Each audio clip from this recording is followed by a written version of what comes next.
Hi. I kind of want to talk about the 3D, 5D New Age spirituality situation because I feel like it's had at least in my FYP, has had a resurgence since the 4am Club happened. I love what happened with the 4am Club very, very much in so many ways because I had actually kind of gotten information myself that there was like a new layer, large layer of awakening that was happening at that time. To me, I got the indication that after that there would be two more noticeable waves. I feel like the second one is probably a little bit smaller. I don't know that we've passed that yet. And then a third one that would be pretty grand again in the collective in general. But I do not subscribe to the 3D, 5D, New Age split in New Earth situation. I kind of want to talk about why. I think I've done it on my page before, but I kind of want to talk about why again.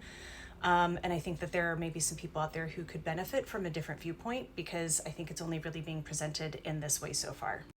Quickest version of a backstory is when I was first really opening up, meditating regularly, figuring out that I did in fact have abilities, was tapping into them, learning about them and how they worked.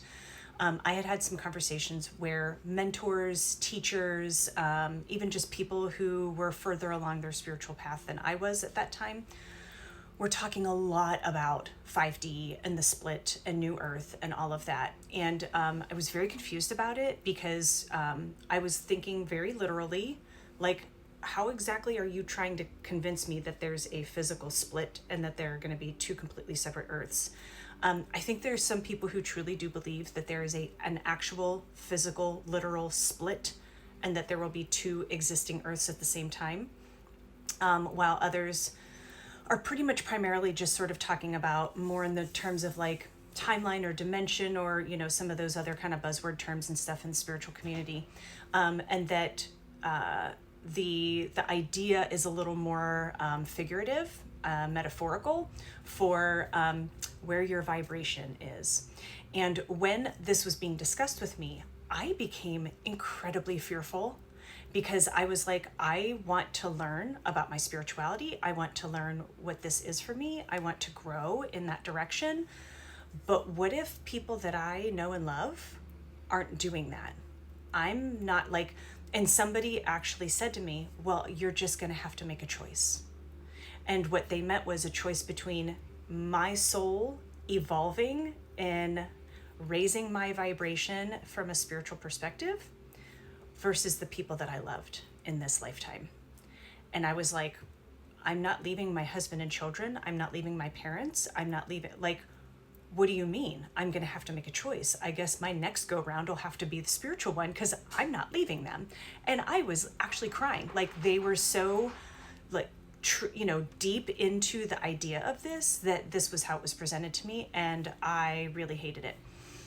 Now, since then, I don't necessarily feel fearful because I don't subscribe to it anyway. And maybe that experience colored it a little bit for me. But I want to talk about it in terms of, I even see people in the 4am Club discussing 3D, 5D, discussing the split, discussing the New Earth, discussing awakenings, discussing higher vibrational activities and things. And I even see them, I feel like they're trying to present it in a less fearful way. But when I scroll their comments, I'm still seeing people comment, I'm so afraid I'll get left behind. I don't know how I can, choose. How do I know I'm on the right timeline? There's still fear being instilled in that. And quite honestly, to me, I mean, I didn't grow up religious. I didn't read I've never read the Bible front to back. I know some stories of the Bible and that's about the extent of it, but it's the rapture repackaged in a shiny, sparkly, new age spirituality bow. It is still the idea that those of us who have grown and evolved in a spiritual soul, higher self way, vibrational way enough we'll move on to this beautiful, glorious, amazing utopia where there's no fear and there's no anger and there's no hatred and there's no division and there's no money and and all of these things. And those who are lower vibrational, who choose to live truly a human existence, don't get to go. And to me, it's very privileged. It's very elitist. It's very divisional, separation. And it bothers me in the way that the starseeds conversation does, because honestly, in my view, we've had so many lives and our souls have gone through so many different existences, and I actually don't even know that it's necessarily past life, because in the spirit world, there's no time space. There's no linear, like, here's the 1600s and here's the today and here's the 2500 years, and it's all just intertwined and interlooped. And I hear some people say timey-wimey.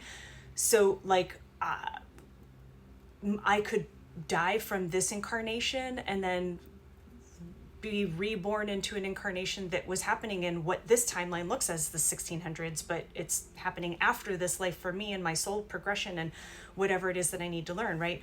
So in the spirit world, where there is no time space, no one's trying to reach a higher, elitist, better level. And in this human incarnation on earth, we are supposed to experience that entire wide range of interactions and experiences and human emotions and things like the really, really scary stuff that's happening out there right now.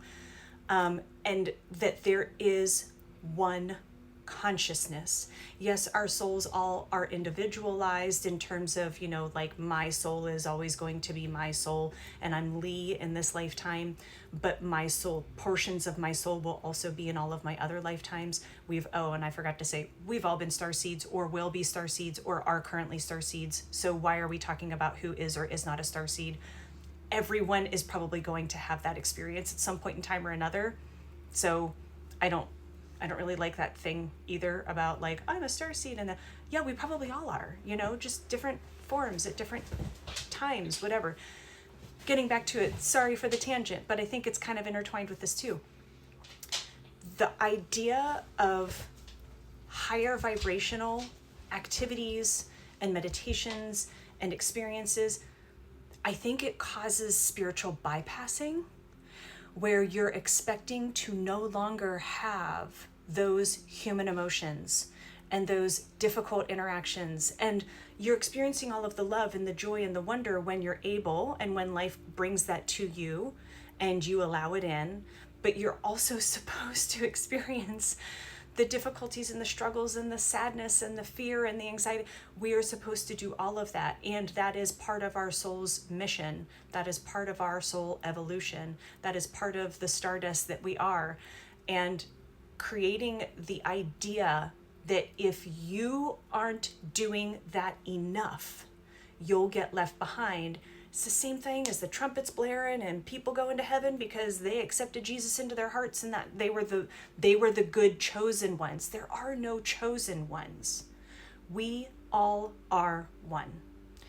And that's also where I get really, really frustrated and angry and sad about the spiritual bypassing of, don't pay attention to what's in front of you if it's not directly affecting you. Because if we are in a worldwide humanitarian crisis, all of humankind should be involved in trying to find our way to a better world in the future. We all are one.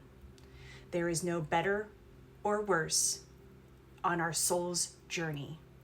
So I do not like the 3D, 5D, new earth split, new spirituality, new age spirituality conversation for those reasons. And if that triggers something in you, maybe you're a little more like me.